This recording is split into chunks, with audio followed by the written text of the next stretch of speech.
The 2026 World Baseball Classic was absolutely phenomenal. So many good baseball games being played, so many great storylines, and we're going to talk about that in today's video. Obviously, you guys know me, I've been pushing pretty hard for the World Baseball Classic and international baseball in general because it literally is the best baseball across the whole world. This tournament did such a good job of showing talent from all the 20 countries, all the different federations all over the world. Besides for the viewership and attendance numbers, which were actually insane throughout the whole tournament, all the federations and country had insane growth on social media as well. So this is something I kind of want to talk about. Pull this graphic up right here. So this is all the World Baseball Classic federations. This is on Facebook, X, or Twitter, and then Instagram as well, and obviously the World Baseball Classic main account. And these are all in the thousands, so you can obviously see the crazy growth across all the different accounts from all the different countries, which is just pretty insane to think about, that there was 2.7 million followers gained between all the different teams. And this is between February 27th and March 18th. So just so much growth for this tournament in general, I think, which is just phenomenal. This is definitely the most successful tournament they've had. When just looking at all the viewership numbers, attendance numbers, all the numbers that Fox has been putting out, this has been the most successful tournament in international baseball and growing the game. That is 100% certain. And we were seeing a lot of people that don't really watch baseball tune in for the World Baseball Classic, which is just absolutely phenomenal. But yeah, so let's talk about that first. Let's talk about the storylines of this tournament. It was honestly insane. Italy had their greatest run ever. I think that was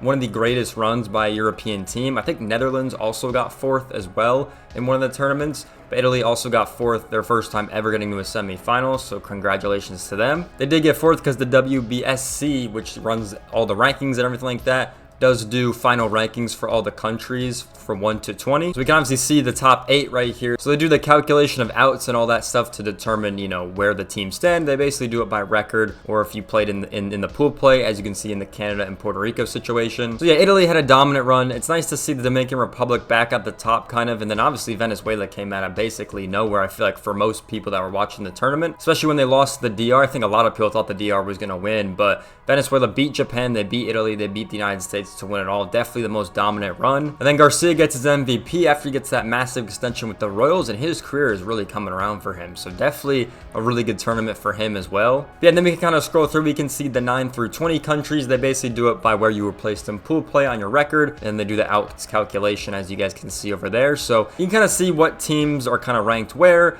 and how that all kind of played out. And obviously for the bottom 4 teams, they're going to have to re-qualify. That's being Brazil, Czech Republic, Nicaragua, and Panama. Those teams will have to re-qualify in the qualifiers, so that will be another storyline going into the next World Baseball Classic, which we think is in 2029 if they're doing 3-year cycles. We don't really know though. They might be in 2030. We just kind of got to wait and see. They haven't announced the next tournament yet or anything like that, so we're just kind of waiting for all that news. If I had to take a guess, it's probably going to come out in 2027 or maybe after the Olympics in 2028, because that's the next big international event. Besides for the tournament, all the great storylines like we talked about, the Olympics is what the Americas teams were battling as well. That's the big international event, which we will definitely be covering on the channel. So Venezuela and the Dominican Republic did qualify for the Summer Olympics in 2028, which is pretty cool. I'll pull up the little qualifying chart from the Olympics. You can see the 3 countries currently qualifying.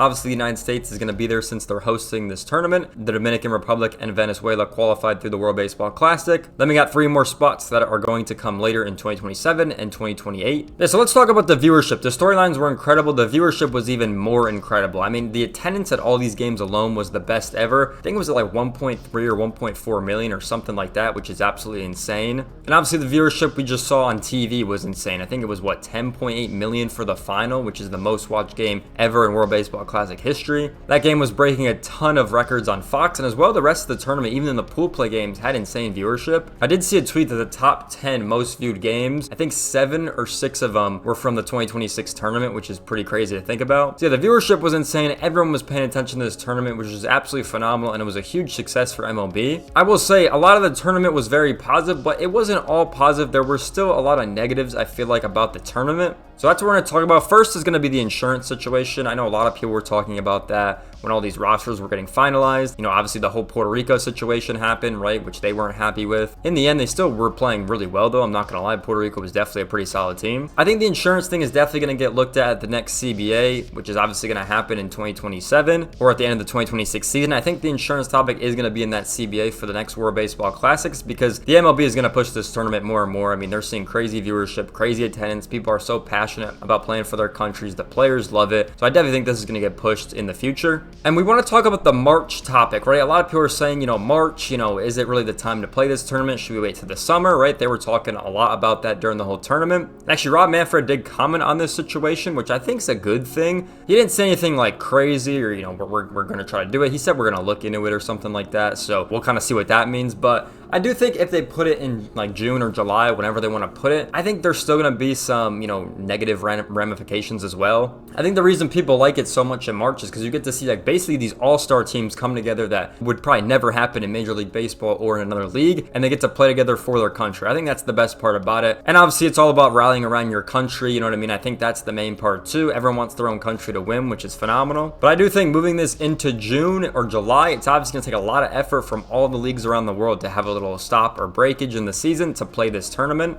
And we also don't know if a lot of teams are going to want to send their players to play in this tournament, especially if they're got a shot for the postseason for the first time in quite some time, or they're looking like they're going to win it all. Will the teams really want to give their players a chance to maybe get injured or something like that to happen in this tournament? That's something else that was talked about a lot. Obviously, that's another topic that they talk about with this tournament in general. They just don't want their guys to get sent there to get injured, and then they're out for the whole season or something like that, which is definitely a valid point. When you play baseball, you're going to definitely risk maybe getting injured if something happens. So that's just something else to think about. And the last reason I think that was bringing this tournament down, obviously it's spring training still. None of the seasons have even started yet, but the pitching restrictions was a big one. Obviously, a lot of the teams only wanted, certain players in certain situations, or only pitch certain amount of pitches and all that kind of stuff. So that was a big drama throughout the tournament, especially with Team USA with all the pitching restrictions they had. And a lot of the other teams had a lot of pitching restrictions. Obviously, we knew about Venezuela's in the final, and all the other countries definitely probably had some pitching restrictions as well. But yeah, that's just something I think that's always going to happen with this tournament. Even if you moved it to like June, for example, I think that's something that's still going to happen even in June. Say you take a 2 or 3 week break or whatever, the teams are probably only going to want their guy to pitch 1 start, maybe 2, depending on how far you get in the tournament. So I don't know how that's really going to go with the pitching restrictions, but those are like the 3 negative things. The fact that it's in March, people are complaining about the insurance part, and then the pitching restrictions. I really do think this tournament was so successful because it's in March. People want baseball back. People want to watch the sport again.